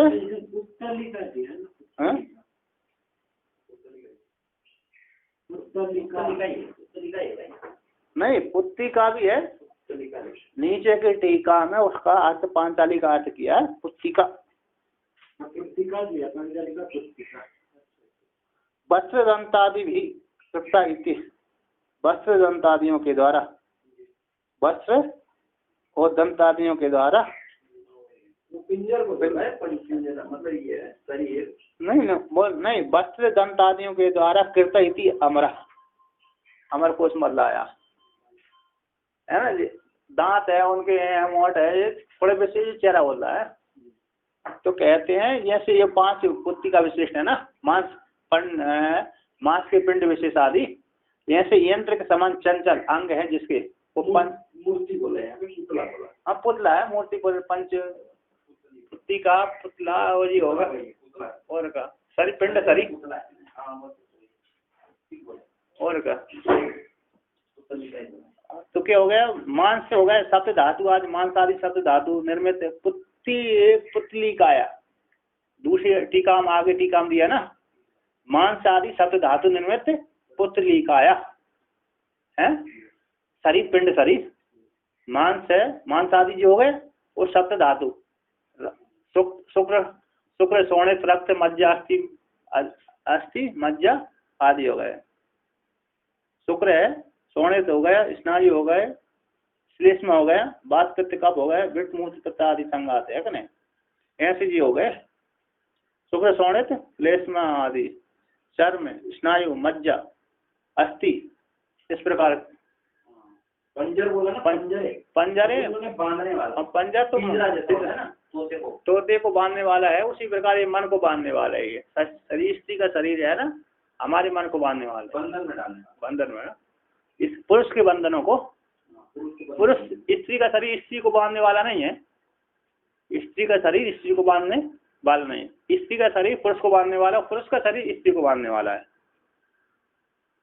पुरुष का शरीर किसको बांधने वाला है? स्त्री को, और स्त्री का शरीर पुरुष को बांधने वाला है। तो यंत्र रोल, यंत्र के समान चंचल जो अंग पंजर है स्त्री का, वो पुरुष को बांधने, पुरुष के मन को बांधने वाला है। ऐसा वो स्त्री के शरीर के अंगों को देख करके, स्त्रियों के शरीरों के सारे अंगों को विभाग पूर्वक देख करके, अलग अलग करके, मांस को अलग कर दीजिए, मांस को अलग कर दीजिए, और अस्थियों को अलग कर दीजिए, और ग्रंथियों को अलग कर दीजिए, खाल को उजागर कर दीजिए। फिर उस शरीर में क्या शोभा लगेगी, दिखेगी? अर्थात कुछ भी शोभा नहीं दिखेगी। हमने अलग अलग कर दिए, सारे विभाग कर दीजिए। जैसे हमने अपना शरीर फाड़ दिया तो मांस अलग निकल गया, रक्त अलग बह रहा है, हड्डी अलग दिख रही है, मज्जा अलग दिख रही है, तो उसमें आसक्ति ना होकर क्या होगी? घृणा होगी। एक बार मैं डॉक्टर के पास गया, डॉक्टरी सीखने के लिए तो चला गया, मैंने बायोलॉजी ली थी 11वीं बार। तो एक लड़का आ गया, उसको 10 साल का, तो खेल रहा, वो कहीं फट गया, पीछे उसको फट गया था ये फुट्टा, तो फट गया था, अरे लग गई, कट गया होगा। तो आया वो, उसको मांस निकल गया था, मांस इतना फट गया था। तो आया, इलाज करवा के लिए डॉक्टर के पास आया, तो उसको मैंने देखा तो मेरे तो हो नहीं गया तो मांस निकल गया, दूसरी जगह जाकर सो गया। तो दूसरी जगह और चक्कर ही आ गया था मेरा, तो बेहोश हो गया था मैं। दूसरी जगह जाकर सो गया, दूसरी जगह तो उसके पास भी नहीं गया। एक गोवा में ना एक महात्मा जो है, चलिए इतना पूरा करते हैं। तो कहते हैं टीका है ना, वो शिष्टि शरीर हो। हाँ चलो, अभी तो कोई नहीं। स्नाय बोलते, स्नायवः यानी शिरास, अस्थिनि प्रसिद्धानि ग्रंथयो मांस निचय रूप नितंबस्तनादया। बोलते स्नायु यानी शिरास, अस्थि यानी हड्डी हो गई, और प्रसिद्धानि प्रसिद्धि हड्डियां, ग्रंथ यानी बोलती है ग्रंथियां, और मांस निचय रूप जो नितंब आदि है ना, नितंब है ना, स्त्रियों के नितंब, बड़े बड़े नितंब को शास्त्रकारों ने क्या कहा? बड़े शोभा बदला है। नितंब मतलब पीछे के भाग, पुट्टे बोलते हैं। तो मांस निचय रूप जो नितंब है, वो स्तन आ रहे हैं। अच्छा, नितंब और स्तन आ रहे हैं, वे इस प्रकार की पुत्तलिका वाली जो स्त्री है, ऐसी स्त्री को जो शरीर है, एक ही शरीर है, एक ही शरीरों के साथ मिलकर मांस पंचालिकाया, मांस पंचालिकाया, पुत्तलिकाया, मांस 2 4 2 हो गए, 4 हो गए, और एक कहाँ हो गए? ठीक है, जो 4 हो गए। तो ऐसी योषित का जो शरीर है, ऐसी जो योषित का शरीर है, यंत्र लोले, यंत्र के समान चंचल शील वाली जो अंग पंजर है? पंजर बोलते अंगानी ही पंजर, अंगानी ही पंजर है, नीड है, पंजर है नीड है, निवासी स्थान, रहने का घर, नीड है पिंजरा। तस्मिन उस शरीर में, ऐसे शरीर वाले शरीर में, स्त्री के शरीर में किम शोभनम, क्या शोभा हो सकती है? ना किमपि, पृथक करने में तो कुछ शोभा न होगा, और एक बार रागियों को तो शोभा रहती है, किंतु ज्ञानी को विचार करने पर उसमें कोई शोभा नहीं लगती। इस प्रकार से वर्णन किया है ना। ओम पूर्णमदः पूर्णमिदं पूर्णात्